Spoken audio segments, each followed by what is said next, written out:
Olá, sejam muito que bem-vindos ao nosso podcast Lentes do Crime.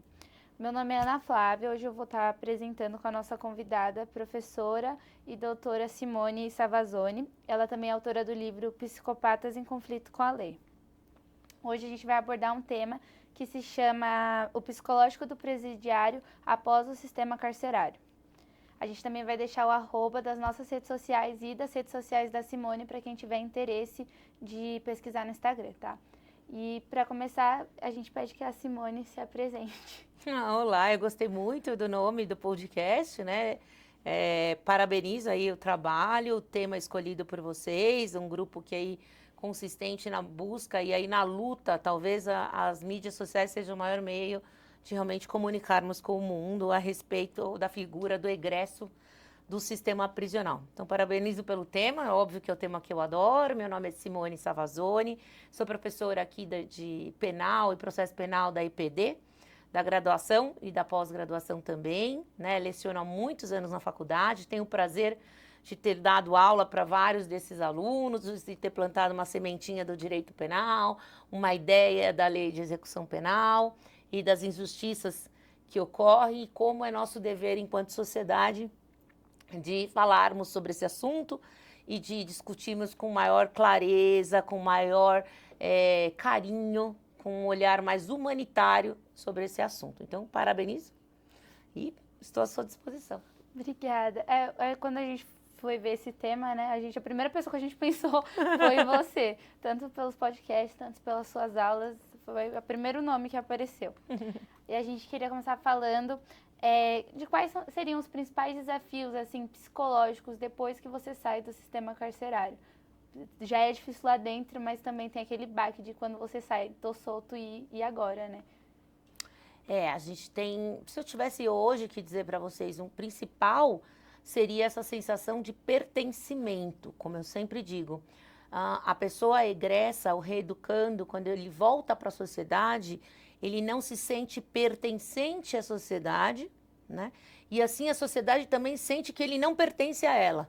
Então, ninguém me quer, ninguém vai me aceitar, assim como já não me aceitaram, talvez, lá atrás, as questões do porquê entrou no cárcere, né? Mas, mais uma vez, a afirmativa de que a sociedade não está pronta para atender aquele que precisa ser acolhido por ela. Então, eles soltam uma pessoa do sistema penitenciário, um alvará de soltura, para um regime, de repente, aberto ou realmente para um livramento condicional, e ele não sabe pegar um ônibus, ele não tem dinheiro para comer o almoço, ele não tem onde dormir. E a lei de execução penal prevê que ele tem direito a 2 meses de moradia prorrogável por mais 2 meses. Mas o Estado parece que isso não é uma lei, é só uma recomendação, isso não acontece. Então, acho que o mais difícil é ele se sentir pertencente a essa sociedade que lhe tirou a liberdade, não só a liberdade, né? Lhe tirou quase tudo. A gente também queria saber assim, por exemplo, ele saiu ali do sistema carcerário. Na hora de procurar um emprego, vai estar lá. Você já foi preso, você já teve passagem. E também quais seriam as estratégias para essas questões, tanto psicológicas, tanto de tentar realmente seguir em frente ali, para a pessoa que acabou de sair ali do cárcere. Então, a gente podia dizer que os efeitos da estigmatização do preso, né? De já ter sido preso uma vez, para sempre preso. Isso é uma ideia que não pode existir e que nós não podemos aceitar, né? Ele tem um período de reabilitação, desses 2 anos e etc.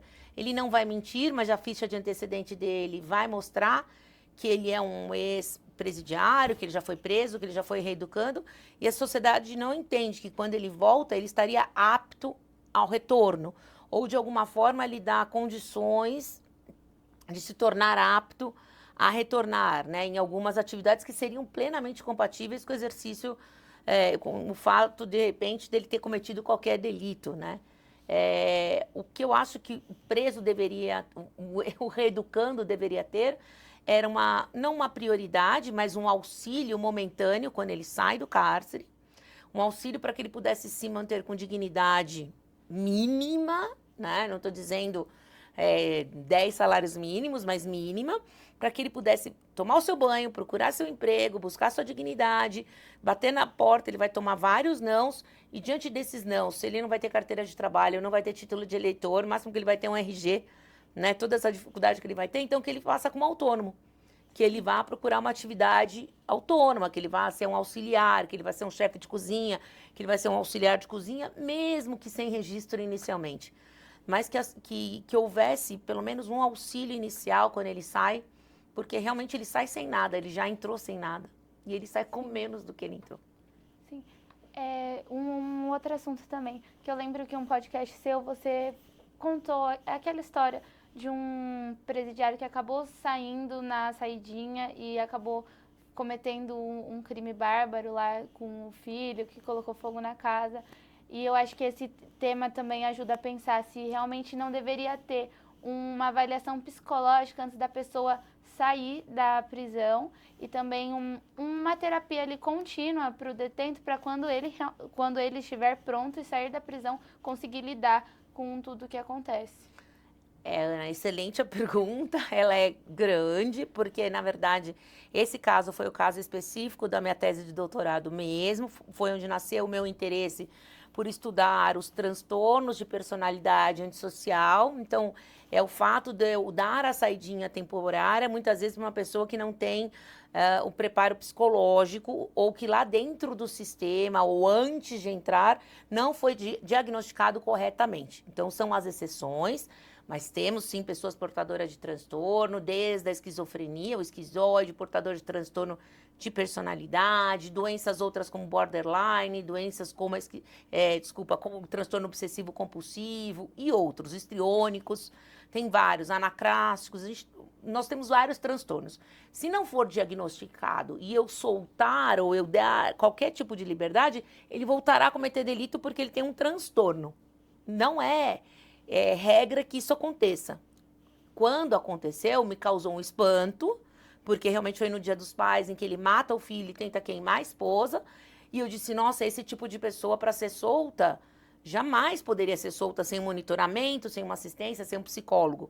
Quem é esta pessoa? Fui estudar quem era, me deparei aí com o famoso chamado de psicopata, podia ser um esquizoide, podia ser outro tipo de personalidade, né, de transtorno.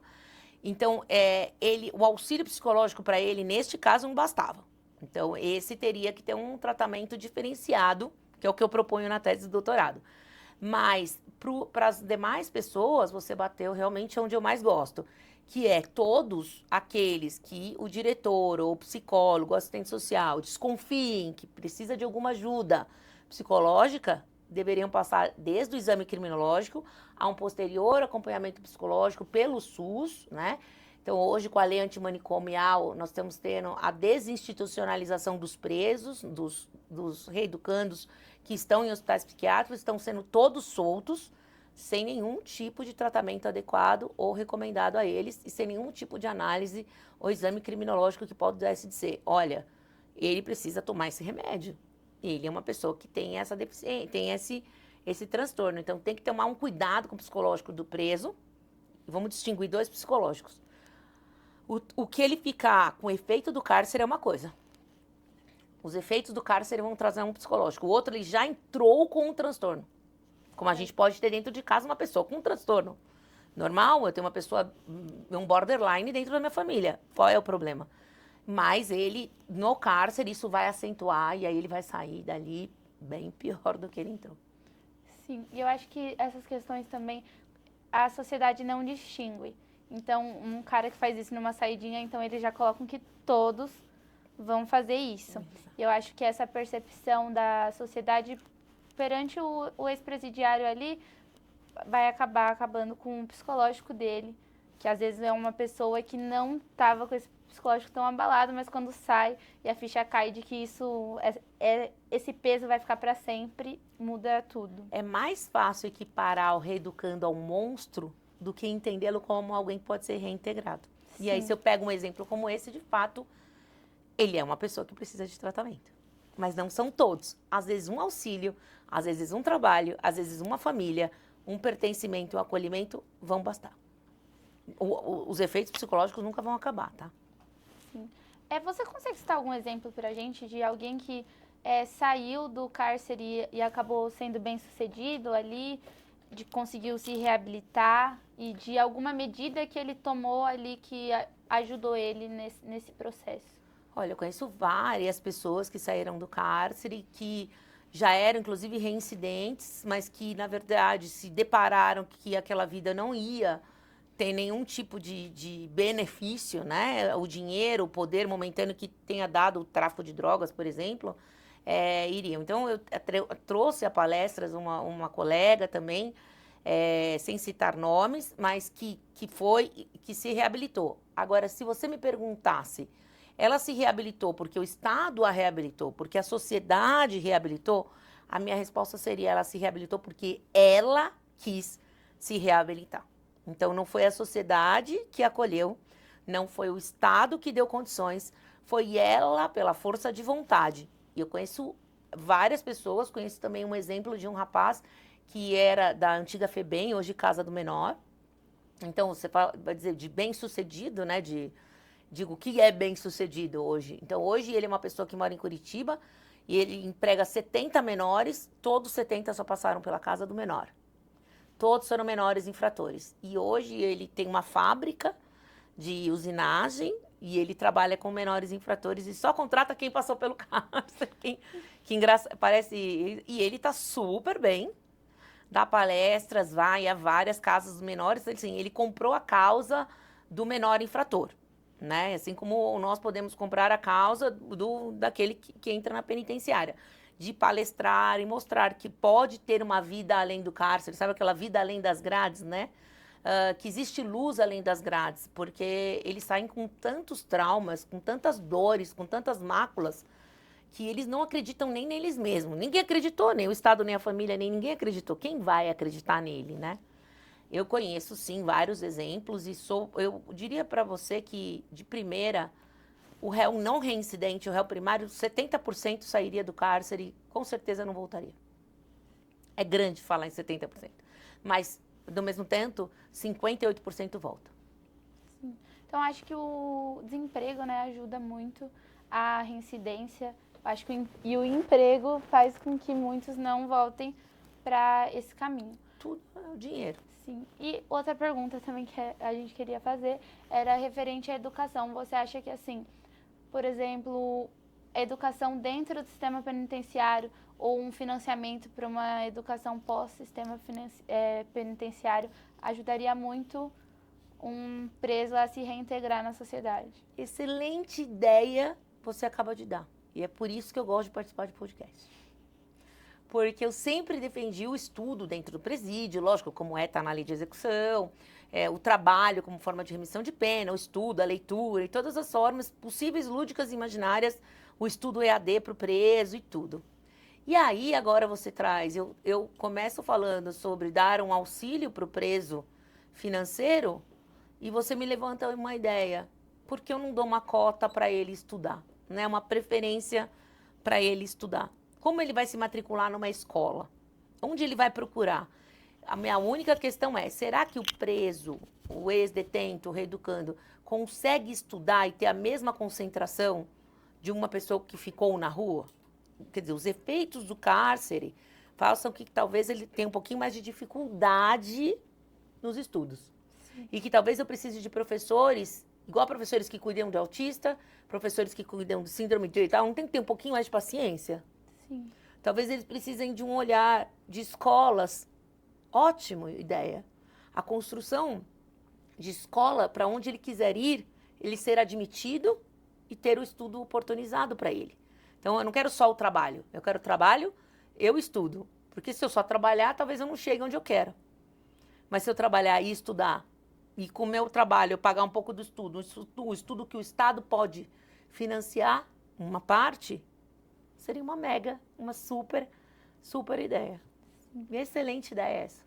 A gente está tendo aula de ESG, né, que são pautas de governança com o nosso professor Guilherme, e a gente vê que tem muitas oportunidades assim que grandes empresas dão, mas muitas vezes para pessoas negras, pessoas LGBTs e pessoas de escolas públicas, Cotistas. Isso, cotistas. Mas não existe essa cota, nem nas minorias existe essa cota para o presidiário, que, querendo ou não, o único jeito dele não reintegrar novamente no crime seria realmente tendo oportunidade no mercado de trabalho, na sociedade, de conseguir conviver novamente sem um olhar discriminatório.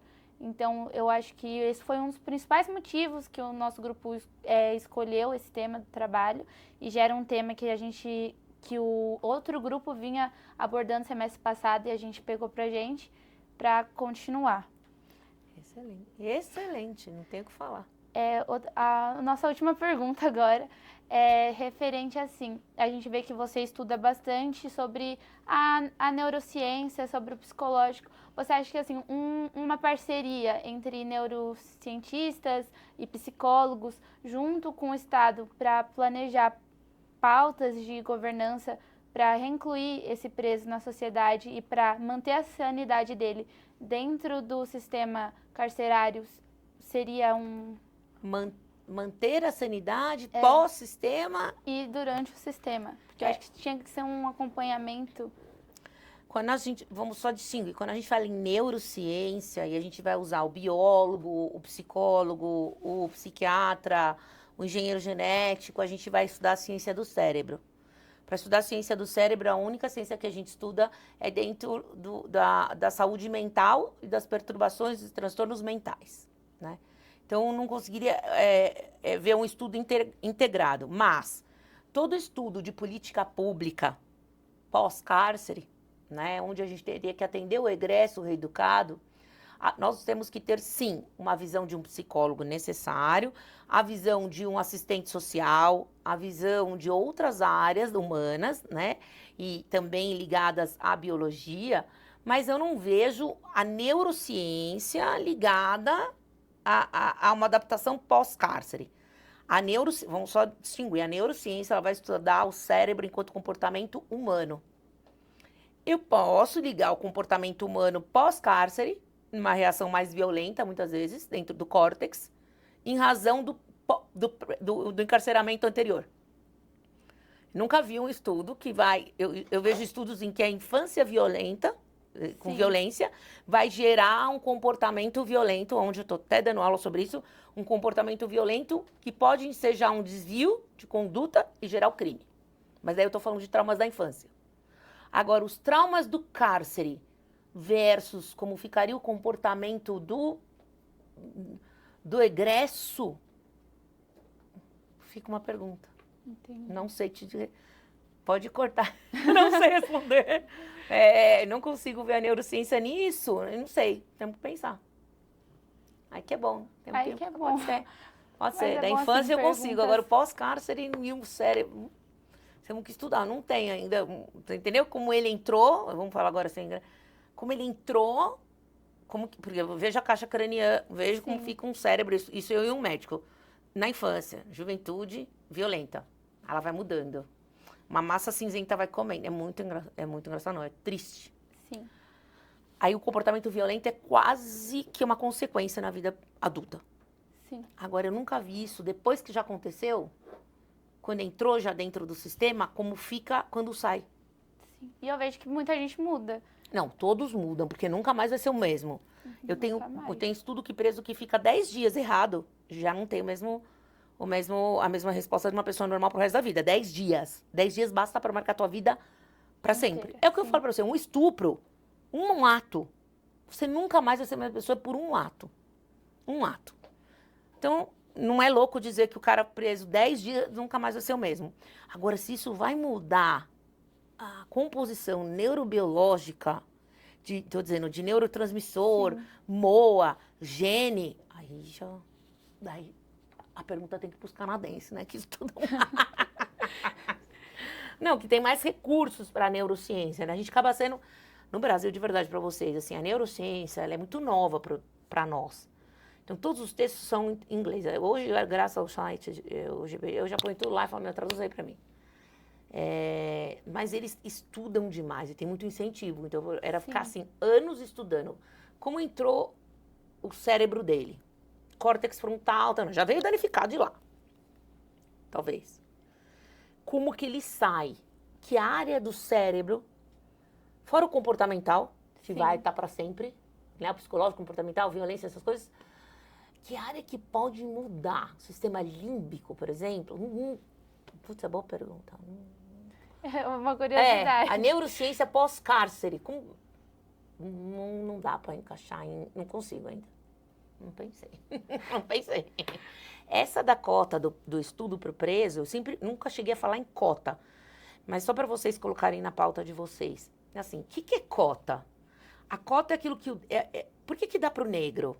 Né? E aí a pessoa fala, eu que sou branca não entro na faculdade. O outro fala, eu que sou honesto não consigo emprego. Porra, cota são ações afirmativas. Vocês estudaram direito constitucional. Toda ação afirmativa, por que ela existe? Ela existe porque o Estado tem um déficit de educação.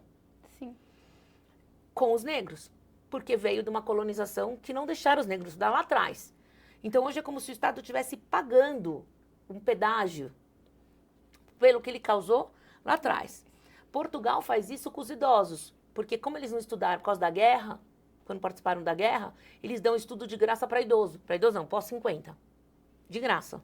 Não dão para os jovens e dão para o pós-50. Tanto que eu estou esperando mais 2 anos para poder fazer o pós-doc de graça. É verdade. Para o idoso, né? Porque eles falam, olha, eu não paguei lá na guerra porque você não pode estudar. Por que você não pode estudar? Porque você não tinha escola. Então hoje eu te dou.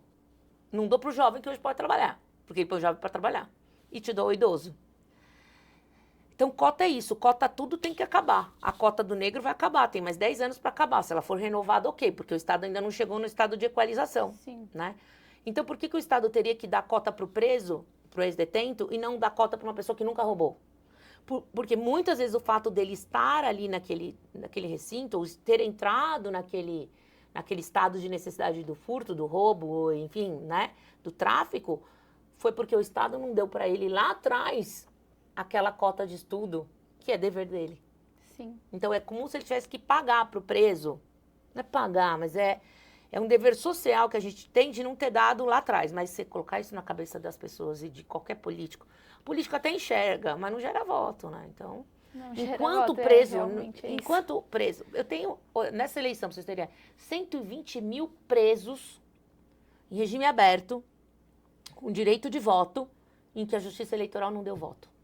Não deu título de eleitor. Nossa. 120 mil votos muda muita coisa. Muda. Daí sabe o que fizeram? Ex-detento, que é título eleitoral, porque eles querem ter jeito, eles querem ter... Gente, eles querem poder votar, entende? A justiça não deu, agora ninguém fala que tem 120 mil pessoas que podiam ter ido votar aqui em São Paulo e não foram. Não foram porque não tinha título, não é porque não foram. E não foram porque não tinha título, e tinham direito de ter o título. Aí você fala, mas o RG vota, não vota porque o título está impedido, porque quando ele entrou no cárcere, tiraram o título dele. Aí você pede volta do título, só que eles falam, não, só daqui 6 meses. Mas que direito é esse daqui 6 meses? Que cidadania é essa? Então é isso, gente. Estamos finalizando mais um episódio com a doutora Simone Savazone. Eu acho que ela contribuiu muito para a nossa linha de pensamento e agradecemos de coração pela sua participação. Gente, agradeço. Votos de sucesso total e contem comigo. Que é isso aí, preciso de jovens pensantes. Muito obrigada. Parabéns.